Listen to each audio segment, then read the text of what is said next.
राज्य में दीर्घ यात्रा हेब अधिक सुविधाजनक। एणिकी जातीय राजपथ ठारू आरंभ करी राज्य राजपथ और एक्सप्रेस वे प्रति 50 किलोमीटर रे गढ़ाजिब वेस्ट साइड एमिनिटी सेंटर। एहाकु नेई पूर्त मंत्री पृथ्वीराज हरिचंदन अध्यक्षतार होईछि समीक्षा बैठक। एही केन्द्र रे शौचालय, विश्राम गृह, फूड कोर्ट, पेट्रोल पंप और ईवी चार्जिंग भली सुविधा मिलिबो।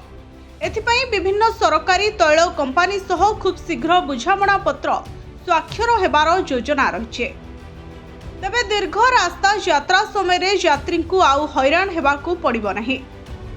राज्य सरकार रास्ता कड़े वेस्ट साइड एमिनिटी सेंटर प्रतिष्ठा पई योजना प्रस्तुत करछन्ते।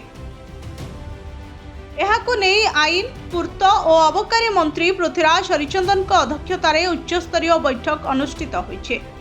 बैठक रे जातीय राजपथ, राज्य राजपथ, एक्सप्रेस वे और जिला मुख्य सड़कर प्रति 50 किलोमीटर अंतर रे वेस्ट साइड एमिनिटी सेंटर स्थापन नहीं आलोचना होईछे।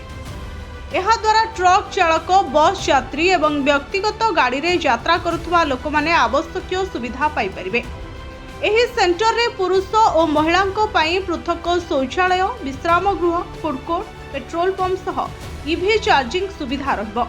प्रथम पर्यायर राज्य सरकार विभिन्न सरकारी तैल कंपानी सह बुझामणा पत्र स्वाक्षर करेंगे। सरकार जमी जोगाई देबा बेले तैल कंपानी गुड़िक एही केन्द्रर परिचालना और रक्षणाबेक्षण दायित्व वहन करेंगे। राज्यर सड़क भित्तिभूमि को आहुरी सुदृढ़ करने सह यात्री को उन्नत सेवा जोगाइबा दिगरे एही पदक्षेप गुरुत्वपूर्ण हेबो बोली सरकार आशा प्रकाश करछन्ते। Bureau report, Odisha fast.